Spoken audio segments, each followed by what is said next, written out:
যে সমস্ত শিল্প কারখানাগুলো বিগত 17 বছর ধরে বিগত সরকারের নানা রকমের বৈষম্যের শিকার হয়ে মানে নিভু নিভু অবস্থায় আছে কিংবা অনেকগুলো বন্ধ হয়ে গেছে, সেগুলোর ব্যাপারে বর্তমান সরকারের এগিয়ে আসা উচিত নানান রকমের সহযোগিতা দিয়ে। তো আমরা তো দেখছি যে বাংলাদেশ ব্যাংক সম্প্রতি একটি উদ্যোগ নিয়েছে, তারা একটি 60,000 কোটি টাকার একটা তহবিল গঠন করেছে। সেখানে যে সমস্ত সুযোগ সুবিধাগুলো দেওয়া হবে তার মধ্যে আছে যে বন্ধ কলকারখানাগুলোও তারা চালু করার ক্ষেত্রে সহযোগিতা দেবেন। তো আপনার কাছ থেকে একটু জানতে চাই যে আর কি ধরনের সহযোগিতা আসলে এখানে দরকার, যেগুলো বিনিয়োগের ক্ষেত্রে বাধা তৈরি করছে কিংবা যে সমস্ত শিল্প কলকারখানাগুলো ক্ষতিগ্রস্ত হয়েছে সেগুলো সচল করার ক্ষেত্রে কি রকমের উদ্যোগ আসলে দরকার? এখানে একটা জিনিস পরিষ্কার, সরকারের পক্ষ থেকে কিন্তু সরকার পরিষ্কারভাবে বলে দিয়েছেন এবং সিদ্ধান্ত নিয়েছেন যে অচল ফ্যাক্টরিগুলোকে সচল করার জন্য সরকারের পক্ষ থেকে সহযোগিতা থাকবে। তার জন্য সরকার বাংলাদেশ ব্যাংককে ইনস্ট্রাকশনও দিয়েছেন, টাকা বরাদ্দ করা হয়েছে।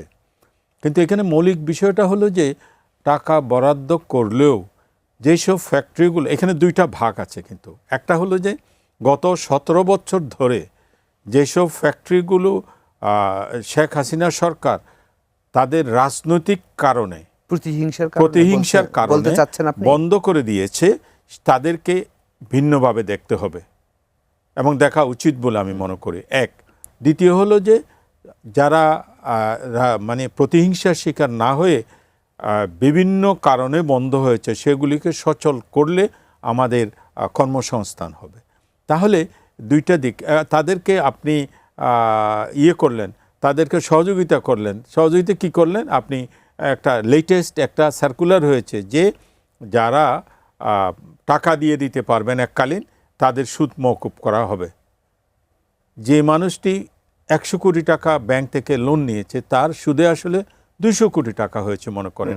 200 কোটি টাকার মধ্যে আপনি 100 কোটি টাকা মাফ করে দিলেন, 100 কোটি টাকা তো তাকে দিতে হবে অ্যাট এ টাইম। যে মানুষের হাতে 100 কোটি টাকা থাকে সে কখনো ডিফল্টার হয় না। উইলফুল ডিফল্টারের কথা আমি বলবো না, যারা ব্যবসায়ী তারা হয় না, কখনো হতেও পারে না। সুতরাং এই সার্কুলারটা এবেল কেউ করতে পারবে না, করলেও খুব অল্প সংখ্যক মানুষ করবে। সেটা কি করা উচিত ছিল? সেইটা যেটা করণীয় বা করা উচিত বলে আমি ব্যক্তিগত এটা আমার ব্যক্তিগত মত, সেটা হলো যে সেই শিল্প কারখানাগুলোকে যাদেরকে আপনি এক্সিটে দিচ্ছেন তাদেরকে এই টাকাটা দেওয়ার জন্য একটা নির্দিষ্ট সময় দেওয়া উচিত, কমপক্ষে 2 বছর। কারণ কোনো কোল্যাটারাল থাকলো, কোনো প্রপার্টি থাকলো, সেটা ক্রেতা সংগ্রহ করা বিক্রি করতে সময় লাগে এবং তাকে এই ইনস্টলমেন্ট আপনি প্রতি মাসে বা 3 মাসে দিলে হবে না, তাকে 6 মাসের একটা স্লট করে করে আপনার 2 বছর সময় দেওয়া উচিত বলে আমি মনে করি। এক।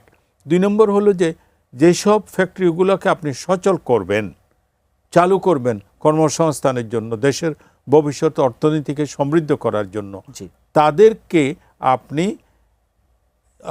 তাদের ফ্যাক্টরিটা চালু রাখার জন্য তাদের ওয়ার্কিং ক্যাপিটালের ব্যাপার আছে, তাদের বিভিন্ন রকম সহযোগিতার ব্যাপার আছে। ব্যাংকে গেলে তাদেরকে যদি মুখ বাঁকা করে অন্যদিকে ফিরে থাকে তাহলে এসব কাজ করার সার্কুলারের কোনো ইম্পর্টেন্স থাকবে না।